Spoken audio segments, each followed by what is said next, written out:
Okay, so I've just muted everyone but Carolyn, so she's in presentation mode, and I think we're ready to go. Wonderful.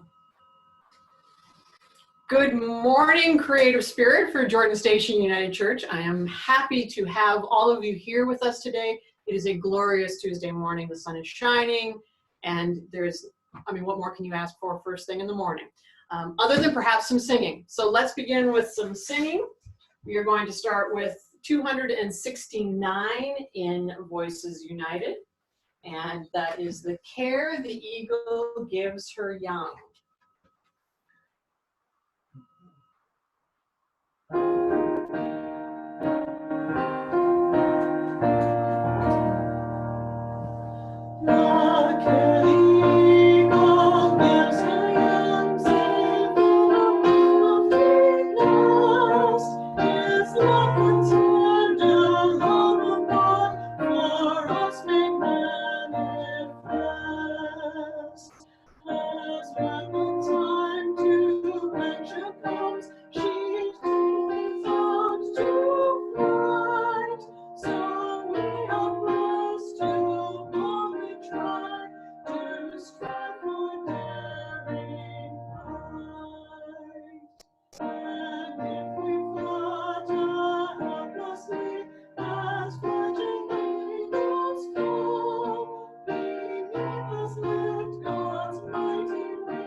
May have been a little unfamiliar to some, but it's when we're looking towards Mother's Day, Mothering Sunday, that's a good one to sing. The next is Mothering God, 280. That's okay.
And last but not least, would you bless our homes and families, 556.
Sunday. Yes, so Sunday is Mother's Day. It is Mothering Sunday. And it is also Christian Family Sunday. It's a busy Sunday. And today we're going to do a little, I have a reading for you on why Christian Family Sunday. Yeah, just go read and then we can get started. Versus Mother's Day or Mothering Sunday. Christian Family Sunday is about celebrating relationships that enrich and challenge us to live our faith. Our God is a God of relationship who seeks us out and longs for us to live in relationship with others and all of creation. You may be saying to yourself right now, well, duh. I believe that on Christian Family Sunday, we are called to celebrate these relationships, relationships that enrich and challenge us to live our faith. On this particular Sunday, we may be challenged for not focusing primarily on mothers. Often we find ourselves engaging in either-or conversations, but what I'd like to suggest is that Christian Family Sunday can be a both-and kind of celebration. That is, this Sunday, we can celebrate Christian Family Sunday and celebrate the ways of mothering which have nurtured, empowered, and challenged us. I have worshiped in a congregation that celebrated what it means to be siblings to one another in faith, and also made intentional the recognition of gifts we have often aligned with mothers. Gifts of support, nurture, comfort, care, compassion, empathy, passion, challenge, etc. And I know that however Christian Family Sunday is celebrated in worship, I will be joining with my sisters in celebrating our mom. So why focus on Christian Family Sunday? Why not avoid the conflict that sometimes occurs in our congregations if we don't give the mothers in the congregation some special recognition? The choosing to celebrate Christian Family Sunday is in no way intended to belittle or deny the richness of mothering many of us have received from biological mothers, adoptive mothers, and countless others in our lives who have loved us, nurtured us, cared for us, and challenged us to be the best we can be. However, most of us would say that these gifts have been offered to us not only from those who are female and those who would name as mom. Most of us can name others who have mothered us, and we want to celebrate them as well. And some of us have never known this love, nurture, care, support, or challenge from those who they would name as mother. And it's best we want to celebrate those we would name as mothering, whether biological, adoptive, chosen, or other. The reason I choose to focus on Christian Family Sunday this day is about more than celebrating those who have mothered us. For me, it is about what it means to care for the kin of God, our siblings in the faith community and kin of God in our faith traditions, and about our relationship to all of God's created world, not just the human members. For me, it's not about idealizing family in a specific form. It's about naming what makes this faith community family. At its best, no matter the particular gender or age makeup, family is about a place where we are known by name, accepted with all of our warts and wrinkles. Though these can often be pretty annoying, encouraged to grow into the fullest version of ourselves. A place where we are safe, but not a place to hide out from engaging in life.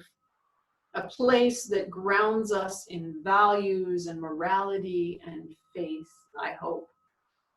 A place that empowers us to risk, to celebrate, to rejoice, to grieve.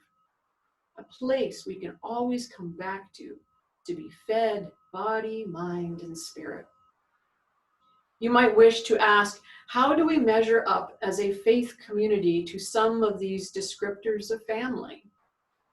Is this a place where we are known by name, where we are accepted with all our warts and wrinkles? If so, that's wonderful and something to celebrate this Christian Family Sunday. If not, is this something we long for in our faith communities? And how might we make it so?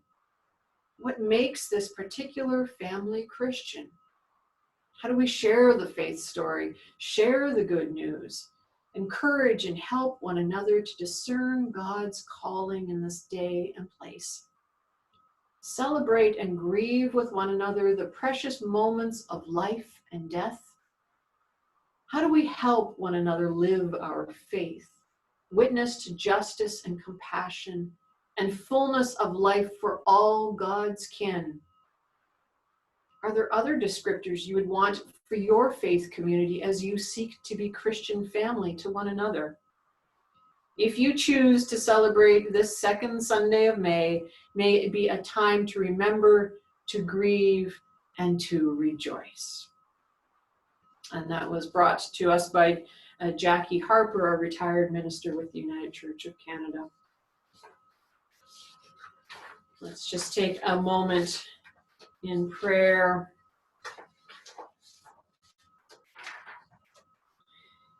In you, O God, every family on earth receives its name. Illumine the homes of this struggling earth with the light of your love, granting courage to those who are hurt or lonely. Endurance to those who are caring for our sick family members, and wisdom to us all during these fearful times of uncertainty and constant change. We thank you for gifts of love we have received from mother, father, spouse, child, or companion. As we have been loved by you and by others, so may we love. Grant us your peace through Jesus the Christ. Amen. All right, on to our activity, our spiritual practice of creativity. And here is the wonderful picture of the, this was what inspired today's process. And that is sort of a folk art-ish style of doodling, if you will, some roses. And I think roses speak to all of those that we love in a mothering sense and in our Christian family. And I just thought, well, this is such a lovely idea, and it's fun. No, really, it's fun. All right, on to the next slide. So how does one go about doing this? Well, we are going to first of all need an 8.5 by 11 sheet of paper or light colored paper or cardstock, whatever you happen to have on hand. A pencil eraser, it's on the list, but I'm going to suggest that for the most case that when you start this, that you let go of the pencil and eraser. I may suggest that if you want to use some practice paper. So one thing I didn't put, I apologize for not including on this list, though I believe that those who received emails, it was on that list, was some scrap paper. So if you have some scrap paper at home, a little scrap paper to sort of ease yourself into the patterns of these roses first. And then when you go to do your recenter yourself and go ahead and do your roses for real, I would suggest allowing yourself to leave that pencil and eraser behind.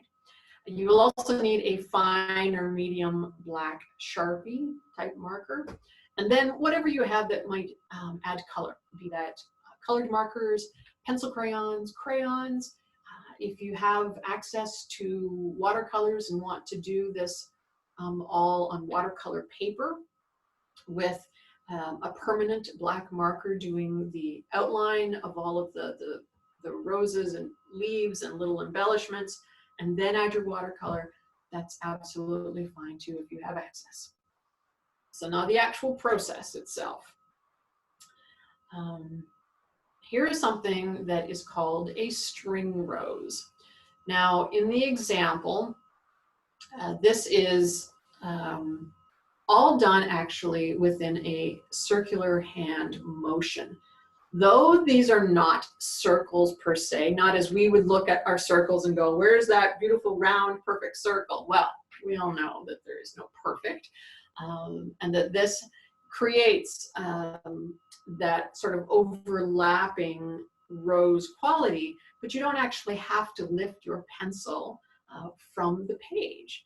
So what I want you to, this would be really the reason for the scrap paper, is that just spend a little time getting used to following that circular motion with your hand. And the way that in the diagram with the red circles, if you follow around, you draw the initial circle, which is in red, and then the second frame, there's another sort of more oval shape.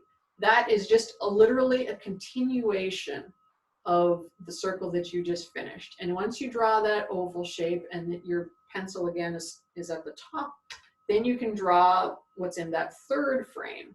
So it really does, once you start to go around it, there will be some overlapping of lines, but it really does follow. So just allow yourself some time to sort of get into that pattern. And then once you have that pattern, don't try and do it lifting your pencil, because the beauty of that constant circular motion is part of the calming and the meditation behind that hand motion, right? And so once you get into that pattern, when you realize exactly how the pattern is going, then move on to your piece with your markers and your color. There is one other option, and this is also called a spiral rose. And it deals, obviously, you've got to find something to trace a circle with, and then draw a spiral starting in the center with a tiny little circle, not necessarily a dot, but an actual little circle, and then a spiral. The trick with this is trying to keep somewhat the layers of the spiral relatively the same width. It will get smaller, that's just how spirals go. But in the images to the right on this example, we'll show you then the teardrop, how to add the teardrop shapes. Oh, actually, sorry, it does start sort of in the actual third frame on the left side. The teardrop shapes, and just adding those in. And so even if your spacing is a little wonky, that's okay, because your teardrop shapes will fit in. So if we go on to the next slide, the neat thing about this one is that you can actually do an off-center spiral. And this will definitely not have the same sized bands in your spiral base. But again, you can see how easy it is to just fit in those little teardrop shapes. And then the negative space, or those little spaces in between the teardrops, which they refer to as negative space, those can just be done in black, or perhaps you might want to do those in a color and leave then the teardrops white to represent that there is color to it, or do them black and then do all the petals in the teardrop petals in another color. That's fine too. There's also an option to freehand this one, and that's on the next slide. And once you get used to sort of that growing of the teardrop shapes, and then again, as they get smaller in size towards the outside, you could go ahead and freehand that without any problem. And then on to the next, I believe, are just some examples of what that teardrop styled rose looks like. And it's interesting in this particular case that the artist, that with the shading happening, that this very much looks like a ball, right? And I mean, some roses, actually, maybe I was really thinking too about peony.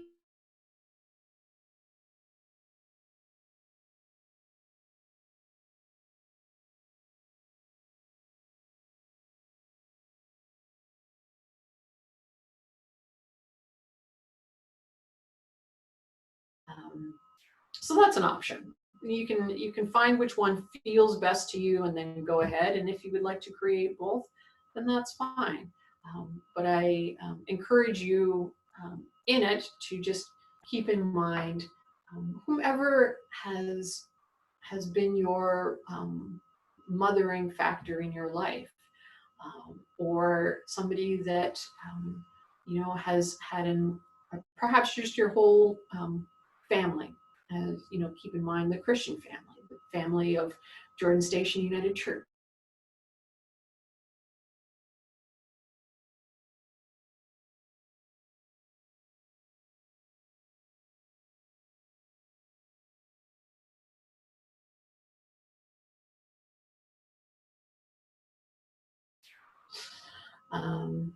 Go on to the next slide. I'm not sure. There we go. No. Okay. Wonderful. So at this point, then, you have examples as well at home. And for those, I know one individual won't, and I will get those examples to you shortly. In the meantime, for those that have them, let's just go ahead and recenter ourselves. And we'll do some breathing before we say our centering prayer. So I want you to get comfortable in your seat, feet flat on the floor, back nice and straight so that you can get those full, deep breaths and cleanse. And on your first breath in, say, filling my being, and out with your love. And in, filling my being with your love. And one more time, filling my being with your love.